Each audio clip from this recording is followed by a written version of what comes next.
What if I told you that your perfectionism, the very thing you might list as a weakness in a job interview with a smug little smile, isn't a badge of honor?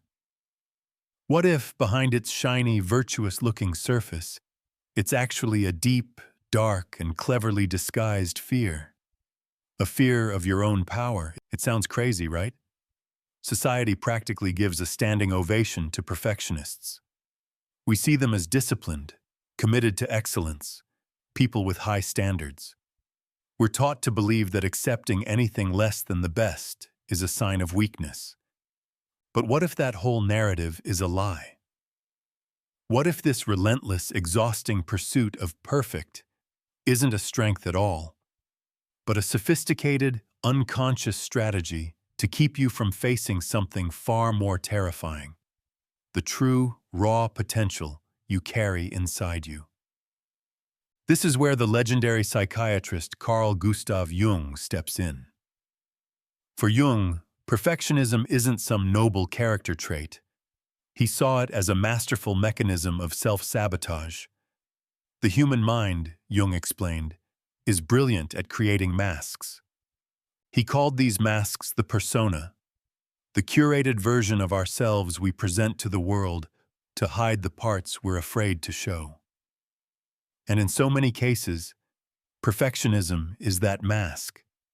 It's an impeccable, flawless facade that protects you not just from what other people might think, but from something much more intimidating: the terror of taking full responsibility for your own greatness. Think about it. Imagine someone who has a dream. Maybe it's writing a book, launching a business, finally switching careers, or even just getting up to speak in public. This person spends years preparing. They study, they plan, they tweak every single detail, but they never actually pull the trigger. They never take that first, terrifying step. Why? Because there's always something that isn't quite good enough yet. The script isn't perfect. The business plan isn't 100% foolproof. The idea still needs a little more work. And so, the days bleed into months, and the months into years. In this scenario, perfectionism has nothing to do with quality. It's all about fear. Sure, there's a fear of failure. That's obvious. But Jung identified a much deeper, more insidious fear hiding beneath it: the fear of success. Because success brings with it a painful revelation. It proves that you could have done it all along. It proves that you had the power, and you could have started much, much earlier. Perfectionism creates what you could call a state of elegant paralysis. You look incredibly busy. You're always working on it, always refining, always improving. But you're not actually moving forward. You're just spinning your wheels in the most beautiful, impressive way possible. And all that busyness helps you avoid asking the most dangerous question of all: what am I really capable of? The answer to that question is equal parts thrilling and terrifying. To discover your own power means you also have to look at the lost time, the wasted opportunities, and the immense responsibility that comes with that strength. Jung argued that our shadow, the unconscious part of our mind, where we stuff all our repressed desires, fears, and potentials, often contains this very greatness that we refuse to acknowledge.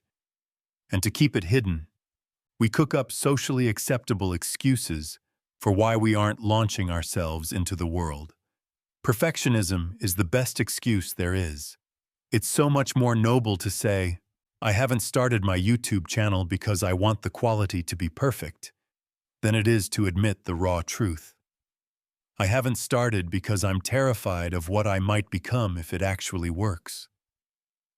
In this video, we're going to pull back the curtain on this idea.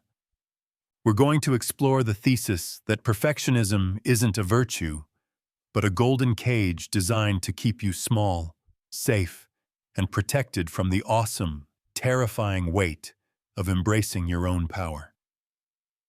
We'll take a journey through Jung's most powerful ideas, navigate the labyrinths of the shadow, and expose the unconscious traps that keep millions of people stuck, even while they look like they're trying harder than anyone else. More than anything, this is an invitation to challenge a very dangerous belief: the idea that perfection is the path to freedom, when in fact, it might just be the most beautiful prison ever built. Because maybe the real question isn't, why do you want to be perfect? But rather, what are you so desperately trying to avoid discovering about yourself? When we look at perfectionism through Carl Jung's clinical, almost surgical lens, it stops being a simple obsession with details. It's not just a quality that separates the good from the great. From a Jungian perspective, perfectionism is a deeply rooted psychic defense mechanism, and it serves one very specific function: to protect your conscious mind, your ego, from confronting parts of yourself that you're not ready to integrate. And chief among those parts is your own untapped inner power. Jung saw human beings as living in a constant state of tension between what we are consciously aware of and what remains buried in our unconscious. Perfectionism operates right on that blurry line. Your conscious mind wants admiration, respect, and approval. Your unconscious mind is terrified of the exposure that comes with it. This obsession with getting everything impeccably right becomes a bulletproof excuse for avoiding real action. Because as long as you're perfecting something, you're not taking any real risks. But it goes even deeper. Perfectionism is the ultimate fuel for the persona, that social mask we all wear. The perfectionist's persona is their altar, a sacred, holy place where everything must shine without a single blemish. They need the world to see them as meticulous, dedicated, and incredibly demanding of themselves. This flawless public image acts like a shield, and hiding behind that shield is what Jung famously called the shadow. Now, the shadow isn't just a junkyard for your vices, traumas, or shameful memories. Jung's idea was far more radical. He argued that the shadow also contains your greatest talents, your most powerful creative impulses, and your highest potential. It's everything you've repressed, not because it was bad, but because it was too big, too bright, too powerful for the current structure of your ego to handle. This is why so many perfectionists aren't just running from making mistakes. Deep down, they're running from succeeding so spectacularly that their entire life would have to change. Think about that person who dreams of starting a business. To the world, their logic is flawless. They say they're not ready yet. They need to study the market more, create a better business plan, save more money, become an expert in marketing, sales, and management. It sounds responsible. It sounds admirable. But what might be lurking underneath is a visceral, gut-level fear. The fear of actually succeeding. The fear of having to manage employees, of dealing with client expectations, of being judged under the bright lights of success. Perfectionism is the perfect alibi. It stops you from falling, but it also stops you from flying. Jung understood that the human psyche hates a vacuum. When you don't use your psychic energy to act in the world, to create, to build, to achieve, that energy has to go somewhere. So, it turns inward. It metastasizes into anxiety, relentless self-criticism, and a gnawing existential crisis. This is why the more of a perfectionist someone becomes, the more anxious, dissatisfied, and miserable they often feel. Your psyche is screaming for expression, and perfectionism is the gilded cage that's holding it hostage. So, the pursuit of perfection isn't just about wanting to do things well. It's a sophisticated maneuver by your unconscious mind to avoid the profound discomfort of meeting your own potential. Because once you truly recognize your own power, you can no longer hide. You have to use it. And that means putting yourself out there, taking risks, and dealing with failure, but also with success, which for many is the most terrifying prospect of all. But if perfectionism is just a disguise for the fear of our own power, what is this power we're so afraid of? What could possibly be so devastating about recognizing our own greatness? That's exactly where we're going next. The idea of being afraid of your own power sounds strange, doesn't it? On the surface, it makes no sense. Who in their right mind would be afraid of being powerful? Isn't that what we all claim to want? To be strong, successful, capable of shaping our own lives and making an impact on the world. But Carl Jung urges us to look past the obvious answers. For him, the fear of one's own power isn't just real. It's one of the deepest, most paralyzing fears a human being can face. This fear exists because true personal power isn't just a ticket to freedom and fulfillment. It also comes with an immense burden of responsibility. The moment you truly recognize what you're capable of, you can no longer play the victim. You have to accept that you could have done more, gone further, created that thing, or achieved that dream a long time ago. For many people, that realization is psychologically devastating. By admitting your own power, you are forced to confront the ghosts of your past, the wasted time, the missed opportunities, the dreams you put on a shelf, all while telling yourself you weren't good enough or ready enough. The excuse of imperfection vaporizes, and you're left alone with the stark reality of your own potential. Jung talked about a crucial difference between what our ego wants and what the self demands. Your ego is your conscious identity, the you think you are. It wants comfort, safety, and approval. But the self, in Jungian terms, is the total psyche, the deepest, wisest core of your being. And the self is always calling you toward one thing: individuation. Individuation is the lifelong process of becoming your most complete, authentic, and unique self. But this call from the self is rarely comfortable. It's often deeply disruptive because it forces you to leave your comfort zone, to shed the fragile, limited identities you've been hiding behind, and to face the vast unknown, both inside and outside of you. This is why, for so many of us, it feels safer to just stay small. Living below your potential offers a strange kind of comfort. It gives you anonymity. It means less pressure, less risk, and less exposure. Being merely good or average allows you to blend in. But being excellent? That requires a terrifying kind of courage.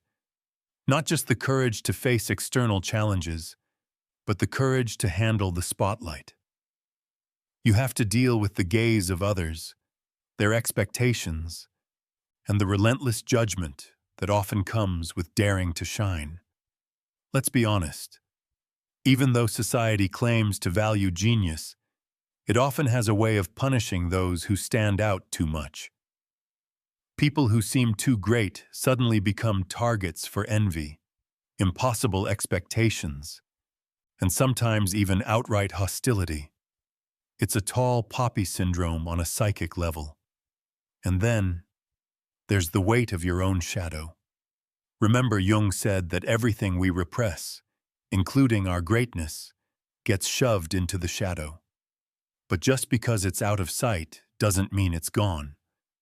That repressed power starts to exert an unconscious influence over your life.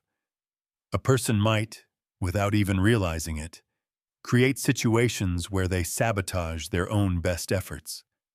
They might blow up a promising project, destroy a healthy relationship, or give up right at the finish line. They do all of this unconsciously, of course, to avoid having to carry the weight of becoming who they could truly be. Because the moment you realize your power, you are obligated to live up to it. And for the ego, that is a colossal, terrifying demand. The fear of your own power is also tied to a fundamental paradox of being human. Inside every one of us, there's a desire for freedom that lives right next to a deep-seated fear of that very same freedom. We have a desire for greatness that coexists with a desire to remain protected, hidden, and safe from the risks of either failing spectacularly or, even scarier, succeeding spectacularly. Because once you succeed, once you prove what you're capable of, you can no longer plead ignorance. The excuses are gone. The call from your deep self to become who you were meant to be becomes deafening. And this is precisely where perfectionism plays its starring role. It becomes the perfect alibi, the trench you can hide in to avoid answering that inner call. As long as you are endlessly searching for the perfect moment, the perfect plan, or the perfect product, you can successfully avoid the gut-wrenching anguish of dealing with your own creative force. Perfection, therefore, is the most socially acceptable excuse for staying small. But if all of this is hidden so deep in the psyche, where exactly does this feared strength live? Where is this power that, according to Jung, inhabits our shadow and has the potential to either destroy us or liberate us? To answer that, we have to journey into the darkest, most misunderstood territory of the human mind, the shadow itself. And that's exactly where we're going next.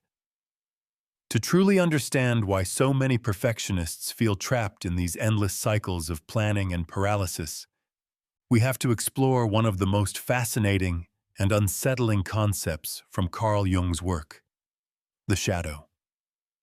And when we talk about the perfectionist's shadow, we're not just talking about their flaws, their vices, or their dark thoughts. We are talking primarily about their repressed potential, their hidden talents, and fears so profound they rarely even bubble up to the surface of consciousness. Jung defined the shadow as everything a person does not wish to be, but is nonetheless. These are the parts of yourself, the impulses, the qualities, the feelings, the abilities, that you've banished from your conscious awareness because they didn't fit with the socially acceptable image, the persona you've carefully built. In the case of the perfectionist, the persona is immaculate. They are disciplined, detail-oriented, always striving for excellence. But behind this flawless facade, the shadow can contain the exact opposites: fear, insecurity, laziness, envy, and ironically, magnificent talents that were repressed because they felt too aggressive, too ambitious, or too threatening to the status quo. According to Jung, repressing the shadow doesn't make it go away. In fact, it does the opposite. Everything we deny and banish to our unconscious becomes more powerful, not less. It begins to exert a silent, invisible influence over our thoughts, our behaviors, and our decisions. Perfectionism, then, can be seen as a highly sophisticated defense mechanism.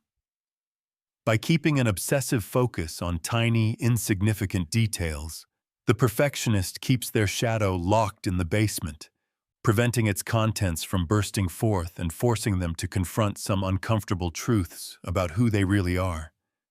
And here's the central paradox. The perfectionist believes they are in control. They think they're just working diligently to get the best possible result. But in reality, they are the ones being controlled. They are controlled by the fear that lives in their shadow. They're controlled by the anxiety of putting themselves out there, of being criticized, of failing spectacularly, or maybe even of shining too brightly. It's as if perfectionism is a protective wall they've built around themselves, but they fail to see that this same wall has also become their prison. Inside the perfectionist's shadow, it's not just the flaws they're scared to show the world, it's their greatness. Many don't realize that their biggest fear isn't making a mistake, it's hitting the bullseye. It's actually achieving their goal. Because to realize your potential means you have to launch yourself into the world without any shields. It means having to deal with the envy of others, the heavy weight of expectations, and the pressure to keep delivering. And most painfully, it means having to finally acknowledge that all the time you spent hiding, perfecting things, was, in part, a precious and irreversible waste. Jung believed there is an immense life force trapped in the shadow. All the parts of us we repress, our talents, our creativity, our boldness, remain there, accumulating energy like a dormant volcano. When this energy can't find a healthy, conscious outlet for expression, it starts to manifest in dysfunctional ways. This is where things like chronic anxiety, panic attacks, obsessive compulsions, and extreme procrastination come from. It's why so many perfectionists live in a permanent state of tension and exhaustion. They are carrying a psychic volcano inside them that's always threatening to erupt. And there's something even more unsettling. The shadow doesn't just show up in big moments of crisis. It infiltrates the small, everyday choices. It's there in the email that takes you 3 hours to write because it's never quite right. It's in the project that's been 99% done for 6 months, but is never launched. It's in the relationship that gets sabotaged before it can even begin, because you're afraid of not being the perfect partner. The shadow is silently pulling the strings, sabotaging every step forward, all while the perfectionist clings to the illusion that they are just waiting for the right moment. Deep down, perfectionism is an unconscious strategy to avoid making contact with this shadow. Because facing it means admitting some very hard truths, that you are hiding from your own potential. That fear is paralyzing you more than any mistake ever could, and that as long as you can make your paralysis look like a noble pursuit of excellence, no one will ever force you to change. But there is an immense cost to keeping the shadow locked away, and this cost shows up in very real, very painful ways in the emotional, professional, and existential life of the perfectionist. So what are these consequences? What really happens when someone lives their life enslaved by this dynamic? That is what we are going to explore next. From the outside, perfectionism looks like a superpower. Many people associate it with the relentless pursuit of excellence, with dedication, and with an unwavering commitment to quality. But anyone who actually lives inside this suit of armor knows that the psychological cost is absolutely devastating. For Carl Jung, anything that is repressed or unlived always comes at a price. In the case of the perfectionist, that price manifests as chronic anxiety, crushing guilt, complete paralysis, and a life that feels deeply dissatisfying, even if it looks successful to the outside world. One of the biggest traps of perfectionism is the constant illusion of being almost ready. The perfectionist is always just one step away from starting, one tweak away from launching, one edit away from publishing, but they never actually arrive. This eternal waiting room for the perfect moment drains your vital energy. Jung called this psychic stagnation. The psychic energy that should be used for action, for creation, for transformation, gets trapped in an internal whirlpool, spinning furiously but going nowhere. This is why so many perfectionists feel utterly exhausted, even when they haven't produced anything tangible. Their minds are running a marathon every single day. Then there's the profound suffering caused by the relentless inner critic. The perfectionist doesn't just want to do things perfectly. They psychologically torture themselves for every tiny, insignificant mistake, whether it's real or imagined.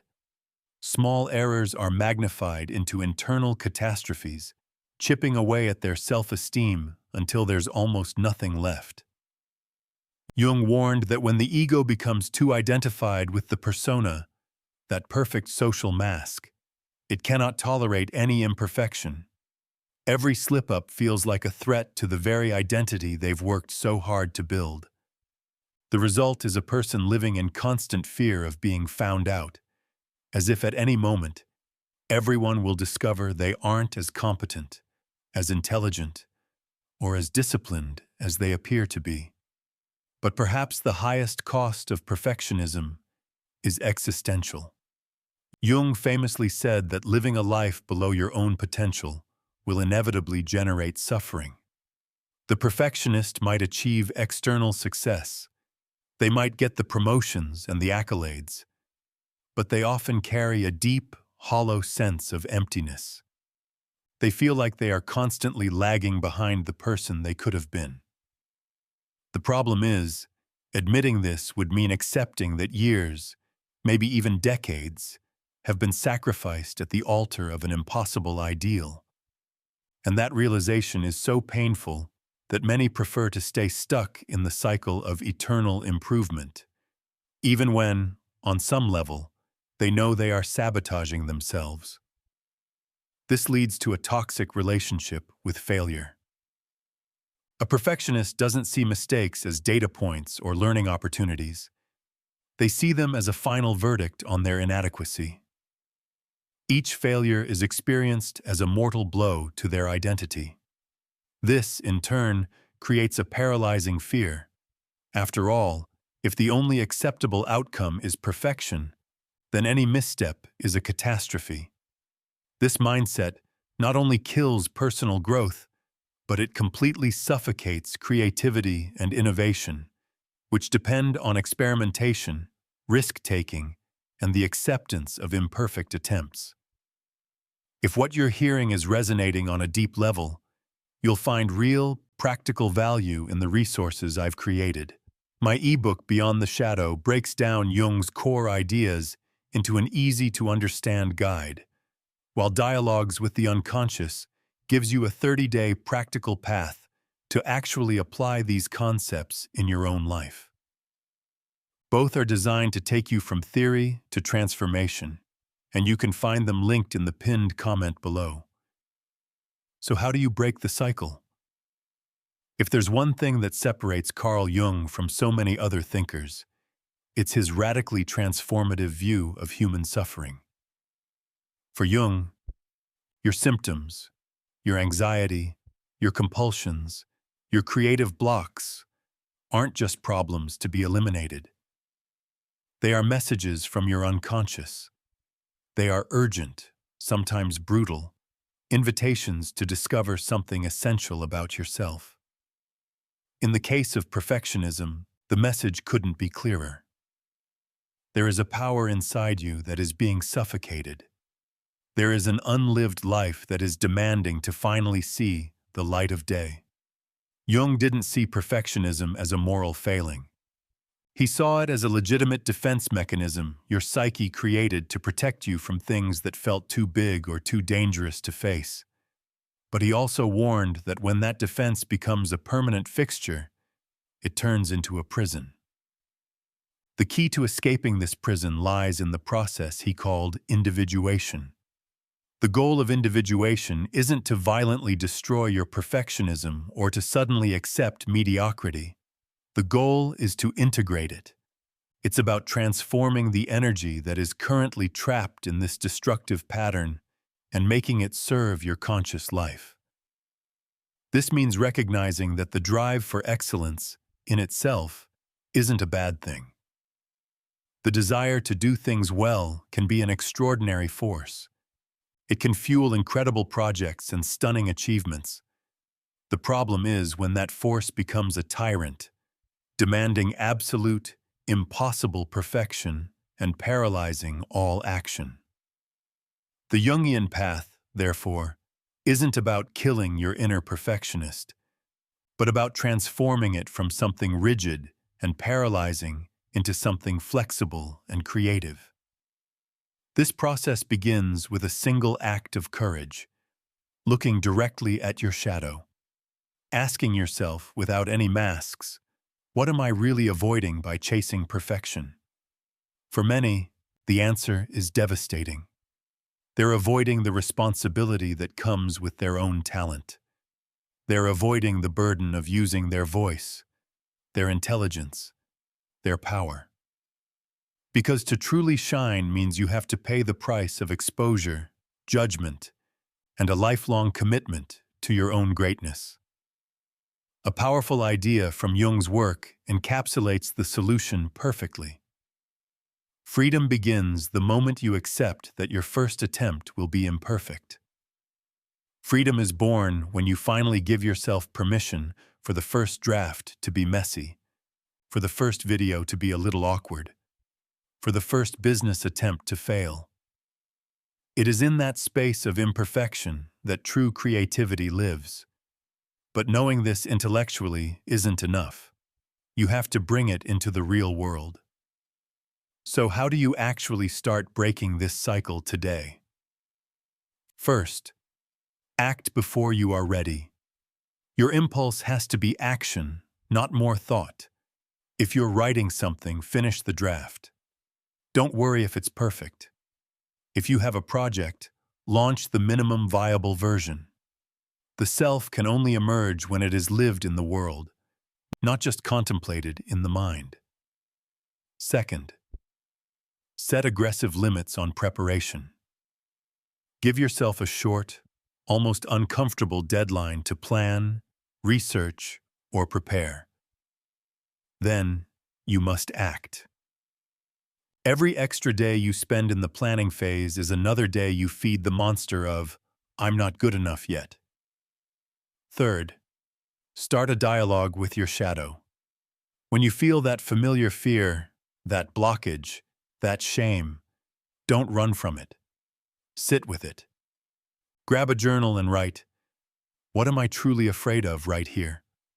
What is the absolute worst-case scenario if I do this imperfectly? Just naming the fear dramatically reduces its power over you. Fourth, adopt the 80% rule. Choose to do something simple and deliberately aim for good enough. Send an email without rewriting it 10 times. Post the photo without agonizing over the filter. Submit the report when it's 80% good. Each time you do this, you are rewiring your brain and breaking the paralysis cycle. Finally, and most importantly, burn this into your mind. Imperfect action is infinitely more powerful than perfect inaction. This is one of the greatest truths Jung bequeathed to us. We are not transformed by what we think. We are transformed by what we do. Perfectionism dresses itself up as responsibility, as discernment, as virtue. But more often than not, it's just fear in a fancy costume. And if you don't confront it, that fear will steal years of your life, your talents, and the impact you were meant to have on the world. Jung's work calls us to something much greater than perfection. It calls us to be whole. Because it's precisely in the vulnerability of real, messy, imperfect action that our true power is finally found. So here is my invitation to you. What are you currently postponing in the name of perfection? Share it in the comments below. Talk about the project you're waiting to finish, the idea that's stuck on paper, the fear that holds you paralyzed. Shine a light on your shadow.